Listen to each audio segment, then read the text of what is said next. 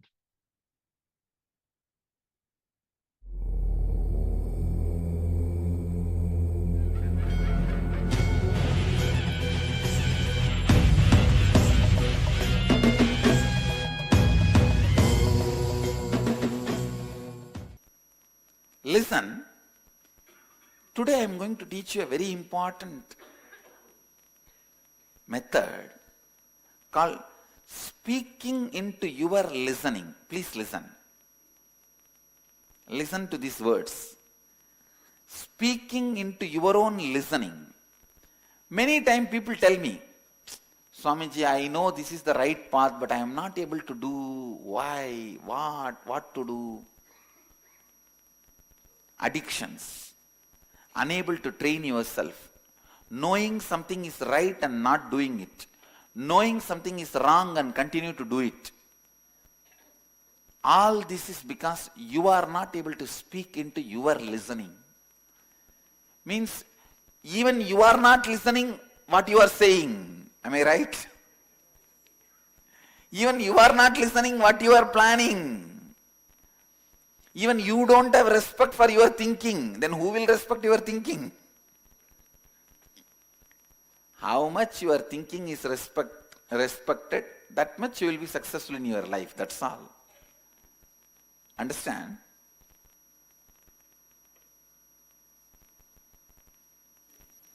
When you learn to speak into your listening, you will know how to speak into others' listening.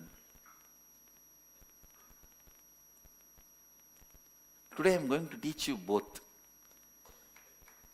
Speaking into others' listening, speaking into your listening. When you speak into your listening, you will become more and more advaitic, authentic. When you speak into others' listening, you will become more and more expansive. How many of you understand what I am saying? See, life is all about speaking into your listening and speaking into others' listening. That's all. That's all.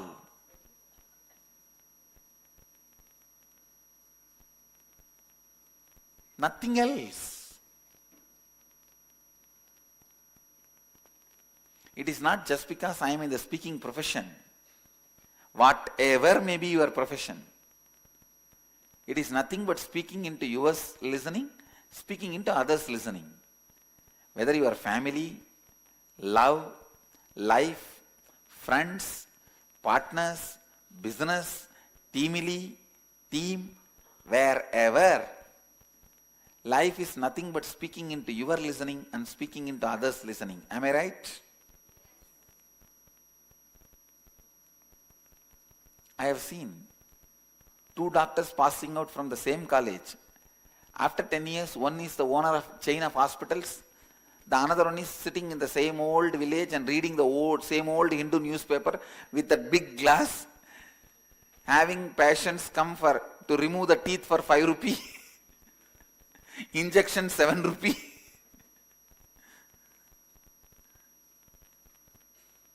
Same.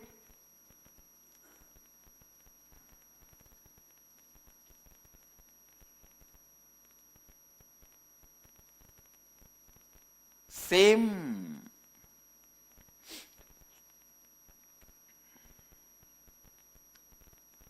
profession. If you are not able to speak into others listening, how you practice, if you are able to speak into others listening, the way you practice is totally different. How many of you understand what I am saying? So today, practicing to live, practicing our ability to speak into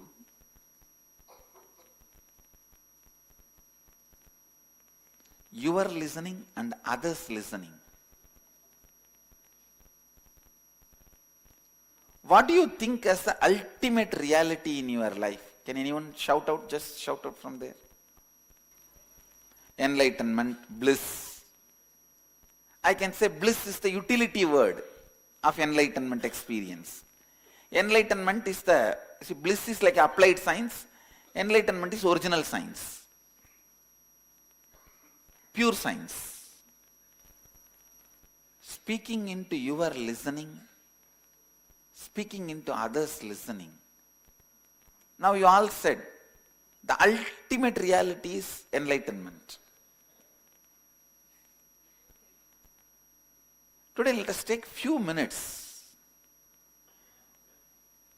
You pen down, listen. First pen down few ways how you are going to convince you, speak into your listening that enlightenment is the ultimate reality and how to make that as a lifestyle. Listen, first listen. Pen down something to speak into your listening. And second part, pen down how you are going to speak into the listening of your whole group and make them understand this is the ultimate reality. A small homework exercise. Then I will lead you to the main process. Just a small process. Understand? Listen. First, pen down few thoughts. It can be 1 page, 2 page. How you are going to speak into your listening. This is the ultimate reality I want to achieve. Second page, how you are going to speak into the group's listening. Make everyone in the group understand that this is the ultimate reality. You should be able to face their questions and get shaken. Why people are afraid of questions, They are afraid before they convince the other person, the questioner may convince them. When you are not sure about your position, you are afraid of questions.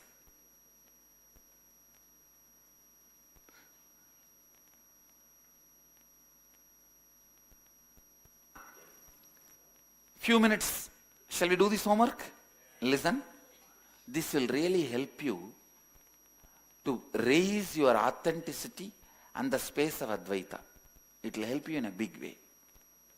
So the first question, how you are going to speak into your own listening and make you understand about the ultimate reality is enlightenment. It is required for you. How to achieve it, all that. And how you are going to speak into the listening of the group, teamily. Make them understand it is the ultimate reality. for them. So each question at least answer in one full page.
some reason you lost the whole $10 million.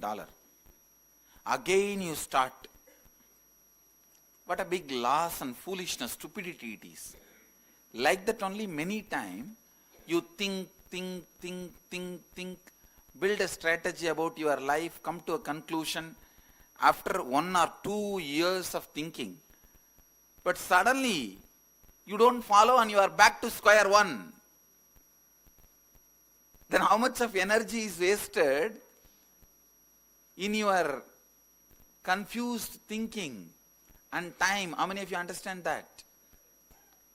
When you don't have a power to speak into your listening, that is what exactly is happening to your life.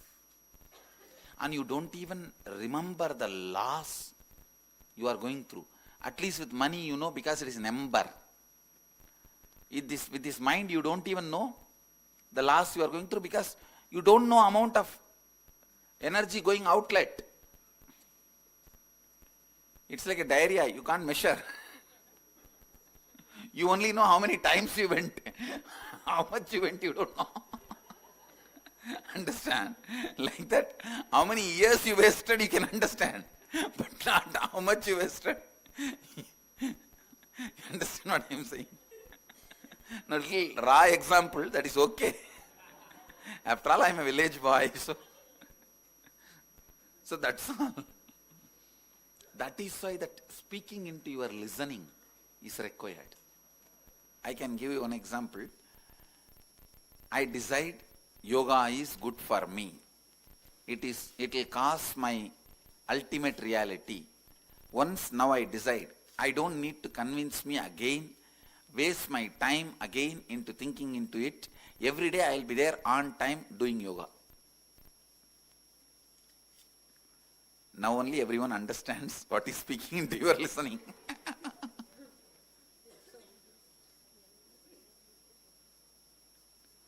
It is possible. I'll make it happen. You pen down this process. The next step you will see. I'll make it happen.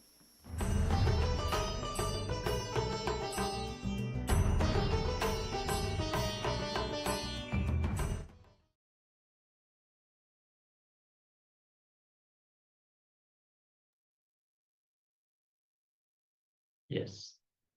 After this beautiful video, let us now continue the deeper insights into speaking into the listening. There are two components on speaking. The first mode is moving others to do what you want. And the second is trying to impress them about you. See, sometimes we want something to get done. And the way we talk to people is to make them actually do that, what we want to have accomplished. And sometimes based on our incompletions, the low inner image, we try to project ourselves in a bigger way than what we feel we are, to overcompensate that pain that we are feeling inside. So if you are not convinced about you, whatever way you try to impress others about you, if you are not impressed about that, you still have a doubt about it. When you talk what you are not convinced about, the other person is also not convinced and does not give you the attention, does not listen to you. You will not be speaking into that person's listening. How many of you have experienced that? There was something you wanted to portray, and the moment you started speaking, you already felt the insecurity, and then the other person exactly mirrors that by not giving you the attention at all. That is exactly what this is about. When you try to impress someone, it is actually the deep self-doubt that you are carrying that is just expressing by some compulsive behavior pattern. When you start speaking, decide you are complete about what you feel as you. You don't need to impress the other person about you. Now, the only thing you need to do is move the other person. They should do as you want through your words. So wherever you have a block, you will not be able to penetrate the other person's inner space at that moment. When you are not able to speak into others' listening. That is exactly where you are stuck with your own ideas or incompletions inside. So the other person always mirrors what you have inside in your inner space. If you can speak into the other person's listening, then you will see your block, your incompletion suddenly melts down, and then you will become clear. So essentially, as we have told, the other person is always a mirror of us, and it will show us exactly where we are stuck inside. All right. So let's continue this session with another video with the Supreme Pontiff of Hinduism, learning more insights, and then we will be back together to continue this session and also internalize and see how we can apply all of this into our life.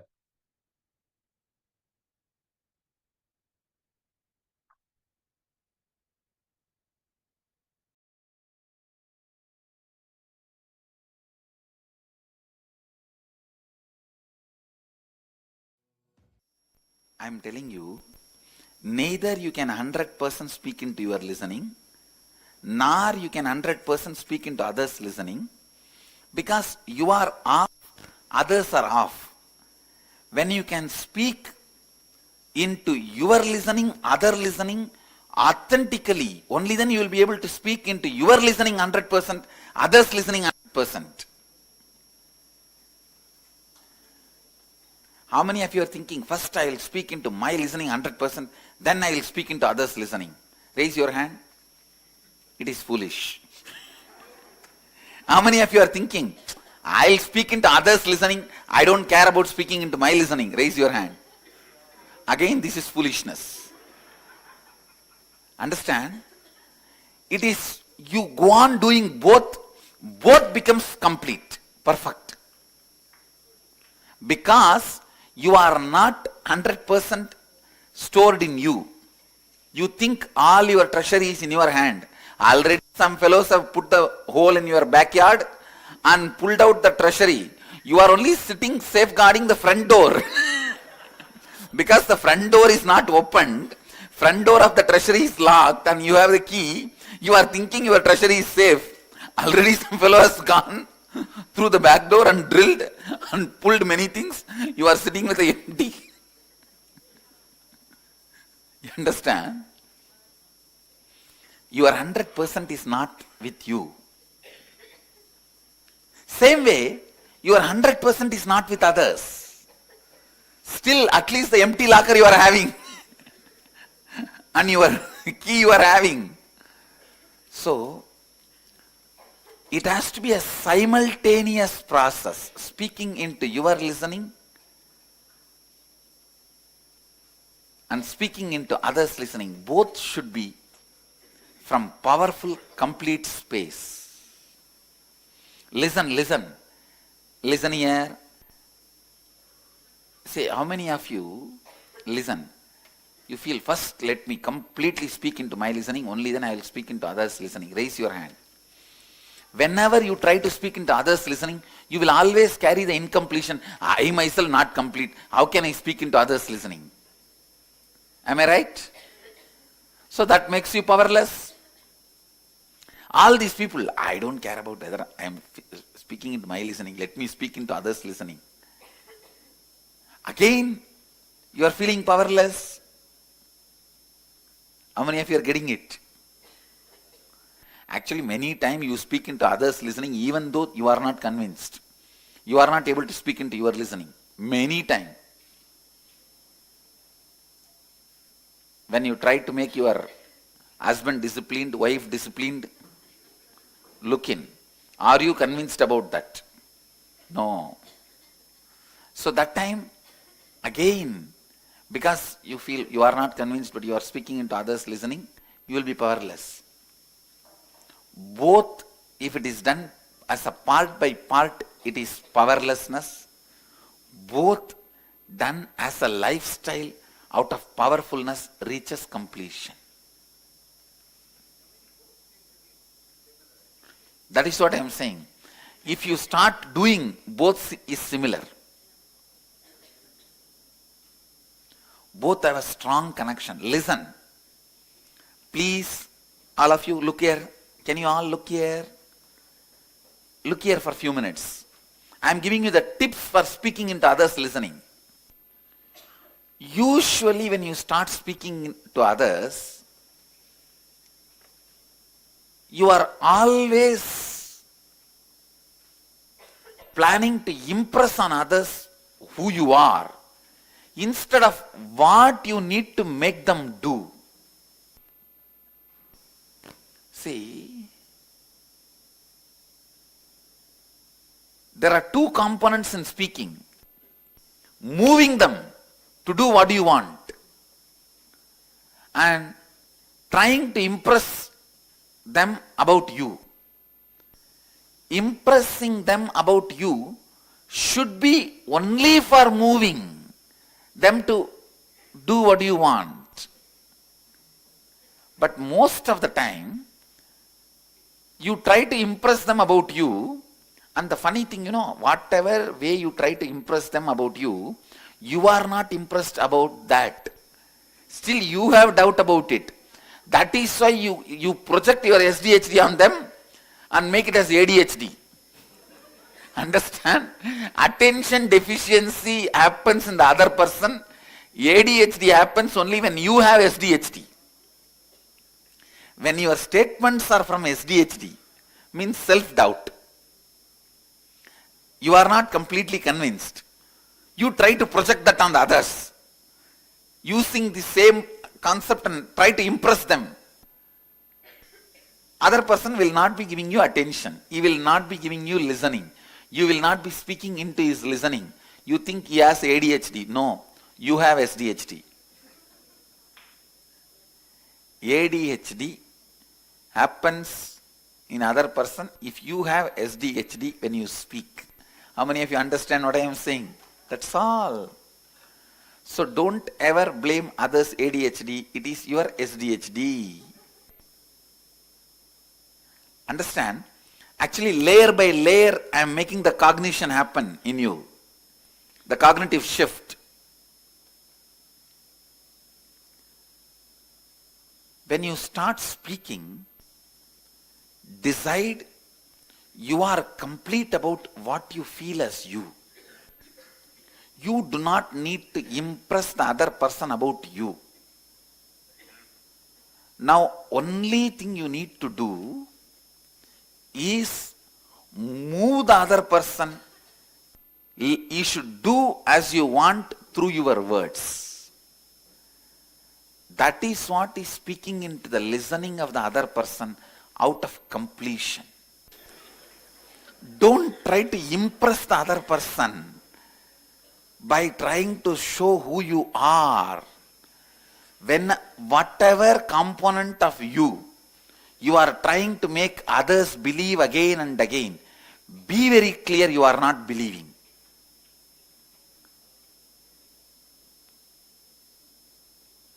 I have seen this in my life. Let me tell you openly.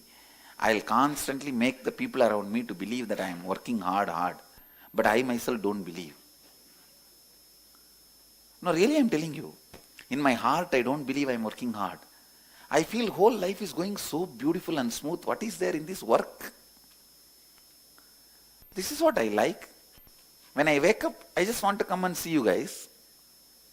That's all. I just want to spend time with you guys. And I am spending. You have any question? I'll answer. You have any doubt? I'll clarify. You have any disease? I'll heal. You have any wishes? I'll bless. That's all I want to do. You have any reality? I'll cause it. If I am not able to directly do it by mystical way, the metaphysical way, then let me prepare you to receive that metaphysical transmission. That's all is the whole program is all about. See, many things what you want can be directly transmitted metaphysically.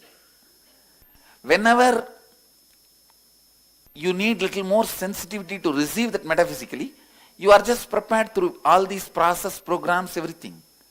That's all is the whole life. My life is so simple. I have put my whole life and mission in this 4-5 statement. Everything boils down to this. So I don't feel actually I am working hard. But I have to convince this first team that I am working hard so that they will become more authentic. I'll go on be convincing them because I am not convinced. To tell you honestly, I am not convinced at all that I am working hard. I only feel my life is a celebration, vacation. Who will get 21 days nice vacation to be in Varanasi happily? That's the way I look at my life. That's the way I am perceiving. Anyhow, I am giving you this example. In being, I don't believe I am working hard. I only believe life is going so smooth, so beautiful. Say, hard working is the ideology, the word you use to justify the inner conflicts which you are not able to complete. If you complete all the inner conflict, you won't feel like life is hard work. It's all smooth joyride.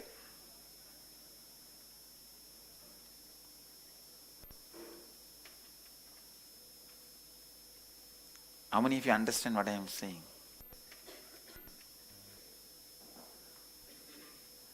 But that does not mean because you don't believe you are doing hard work, you will not come for yoga. I don't believe I am doing hard work, but I don't miss any of my sessions. I don't miss any of my commitments. So you also be like that, integrated, authentic, then believe you don't do hard work. That is perfectly all right. And you neither do work nor believe you are doing hard work.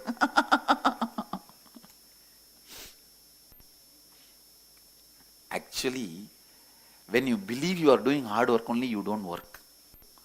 Because from morning till night, you are in the mode of too much is in my plate.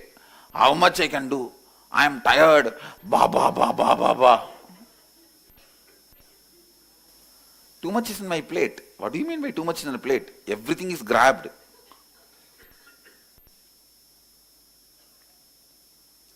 Do not try to impress others about some part of you because it means you are not convinced about that part of you. That's first truth. Second, whenever you speak, always be aware you should be speaking to move the other person. Move the other person. How many of you understand? Now, can we have a few minutes discussion? Now you are going to move the other person, convincing the other person's ultimate reality is only enlightenment. See, if that person is already convinced, he is spoken to, he is listening, he has no question, leave him. Don't torture him. So don't catch people and say, I have to practice now talking into others listening. I will listen, speaking to you, you have your doubt. No. Clear?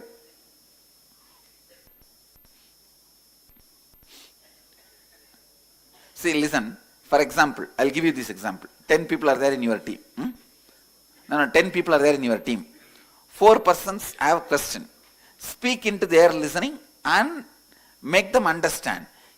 6 people don't have questions. Thank them, that's all. Understand? But end of the conversation, the whole team in their listening and in others' listening should be able to speak about the ultimate reality. This one truth. All of you are clear about the process? Shall we start? Start. Understand, this is one of the best powerful process, dharana of training you. The self-training dharana. Self-building dharana. Like bodybuilding, it is self-building, conscious building. Everyone is ready? Let us make our Vedanta reality, not the theory. See, in one book fair, in Ramakrishna Mission bookstore, the volunteer was standing. there was a Brahmasutra Bhashya, commentary of Brahmasutra by Shankara, commentary of Brahmasutra by Ramanuja. The whole Hinduism has suffered so much between this fight between these two thought schools. Somebody came and asked the volunteer, what is the difference between this and this? Brahmasutra, Shankara Bhashya and Shankara's commentary and Ramanuja's commentary. The volunteer coolly replied, 35 rupees.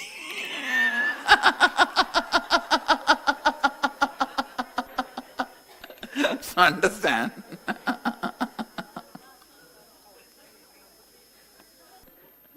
Most of the time, we speak in that level only. Now, you will speak into your real listening and speak into others' listening. Let's make Vedanta into reality, not 35 rupee gap. Means that much only that volunteer has studied both those books. He knows only both the books' cost. Come on. Please get back to your T-Mili and start. Listen. It's a T-Mili exercise. When A speaks to B, C, D, E, F, everyone will provide listening. So only one person in a group will be speaking. But the other person can question. Because you have to speak till he is listening. Till you have spoken into his listening.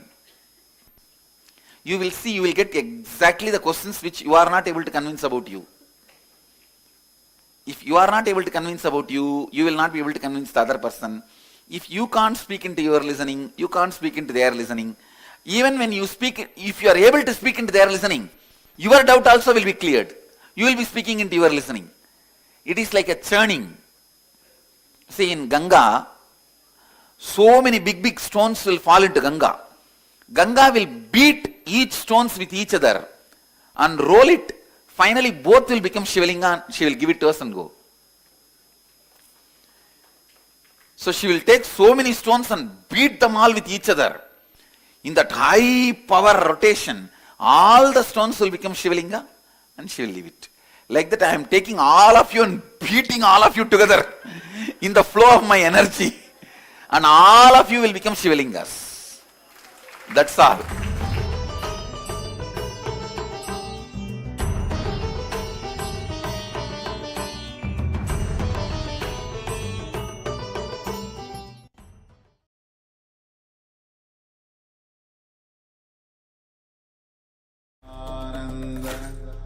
Paramashivoham Om Nityananda Paramashivoham Om Nityananda Paramashivoham Om Nityananda Paramashivoham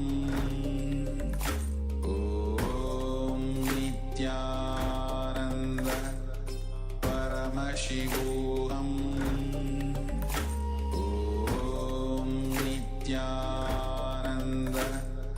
Paramashivoham Om Nityananda Paramashivoham.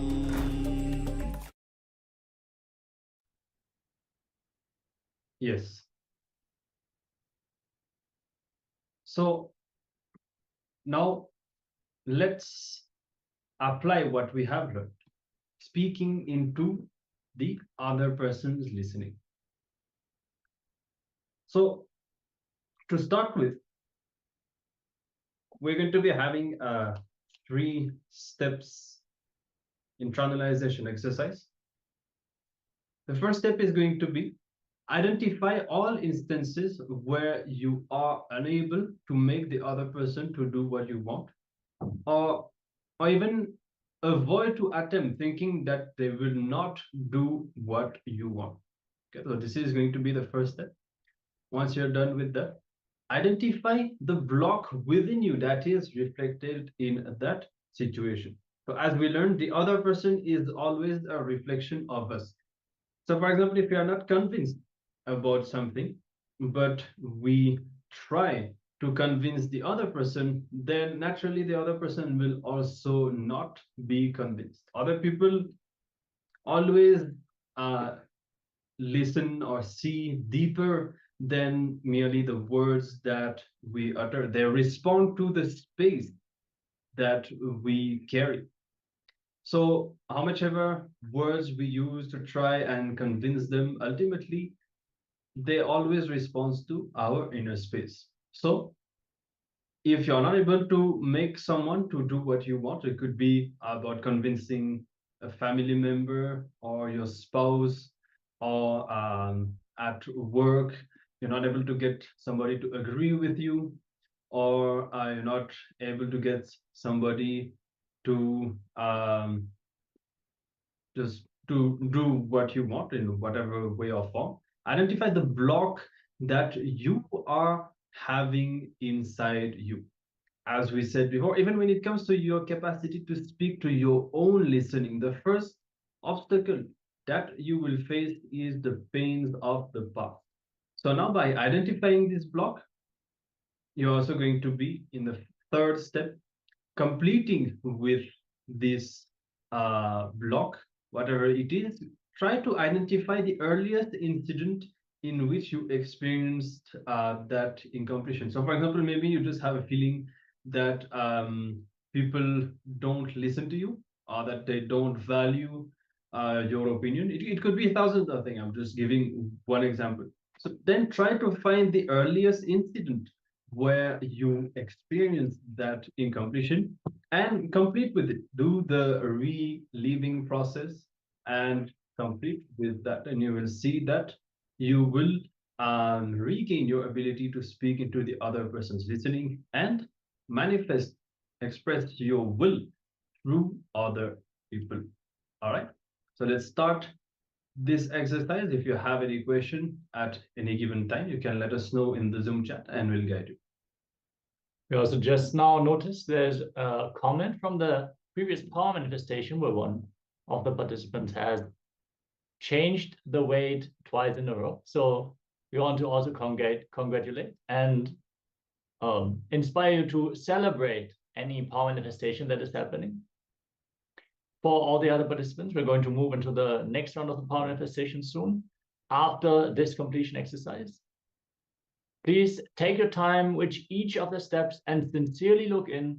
This completion can have a very powerful effect on the way the communication between you and other people goes. And ultimately, it will lead you to be successful in what you want to achieve, since you are co-creating with other people always. So the communication you have with them is most important. So requesting everyone to settle down, have your pen and paper ready, and let us enter into this round of the internalization, the completion exercise.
Yes. We're gonna have a few more minutes. You can continue to internalize. Make sure you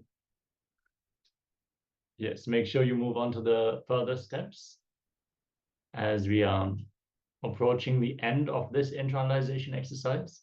Make sure that you move on to the actual completion step of this exercise. Now that you have written some of the instances, yes, one participant is telling they need more time. Okay, we can give some more time for this internalization exercise, but make sure that you're moving on to the further steps. See, when we are giving these exercises, during the inner awakening programs, people used to complete for hours and hours. So if you look in, you will start to see more and more and get into the further depth of it. The context here is to like catch it, to get the process of completion and to find the patterns that are affecting you right now and to learn how you can complete as you live your daily life. So let us complete the very strong emotions that we experience in our day-to-day life and get ready. When you feel there is more you want to complete, you can always do that throughout the day also, especially just before you go to sleep. The Supreme Pontiff of Hinduism always recommends that we should do some completion for all the things that happen throughout the day. Not only will that improve our sleep quality, that will enhance the way we start into the next day also.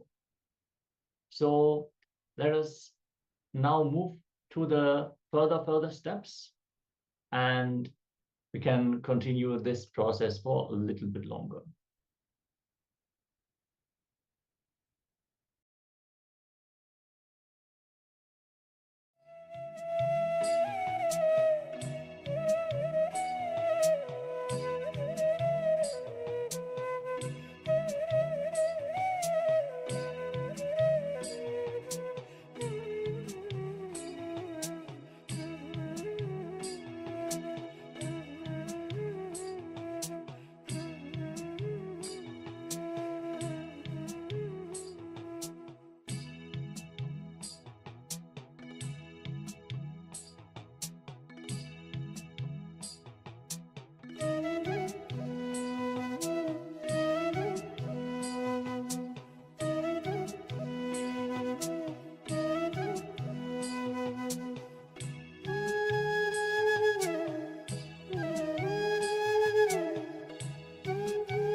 Yes.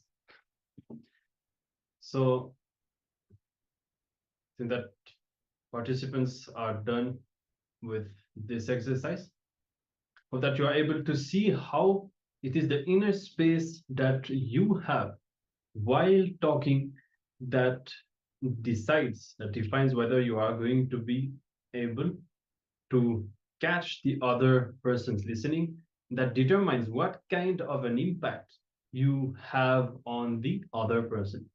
So from today onwards, from now onwards, always be watchful, be aware of what kind of an inner space you have while talking, not just focusing on the desired effect that you want to have, or even just the words, but making sure to be in a space of completion, to be in a space of listening, both to yourself and to the other at the same time while speaking, and you will see that you will definitely have a breakthrough in all your communication. All right. So now with this, let's continue with our next session and let's enter into another round of the power manifestation. Yes, we're going to continue with the power of Garima once more, but this time we're not going to change our own body weight. We're going to increase the weight of an object. We're going to use a small object for this round of the power manifestation. If you have a weighing scale, like a kitchen scale, that can give a precise measurement, that would be optimal. Otherwise, you can either get a weight scale estimation app for your phone, or maybe you can make a comparative measurement. You can hold it in your hand also and feel the weight of the object increase. Yes. If no such option is available for you, you can also again change your own body weight if you're able to measure that instead. So it is always most exciting when you can actually verify the result of your power manifestation, where you are yourself convinced that you manifested the power. So as always, let us settle down in a comfortable cross-legged position with our head, neck, and spine in a straight line. Optimally, you would sit in Padmasana, because that will align your spinal cord the most. Then close your eyes and connect to Swamiji in your inner space. Chant the Mahavakya, Om Nityananda Paramashivoham. Vibrate with the Mahavakya. Really chant it loudly. Every cell of your body should vibrate with this Mahavakya, with this cosmic truth. The declaration that you are Paramashiva. Hold the visualization of Swamiji in your inner space and declare for the weight of the object to change. Remember that all powers always manifest from the space of oneness. So throughout this power manifestation, keep your intention on experiencing more and more oneness with Swamiji. Don't be too focused on the desired outcome. Focus on intensifying your experience of oneness with Bhagavan, and with your conscious intention to alter the weight of the object, allow Swamiji to manifest the power through you. Nityananda Paramashivoham. Om Nityananda Paramashivoham. Om Nityananda Paramashivoham. Om Nityananda Paramashivoham. Om Nityananda Paramashivoham. Om Nityananda Paramashivoham. Om Nityananda Paramashivoham. Om Nityananda Paramashivoham. Om Nityananda Paramashivoham.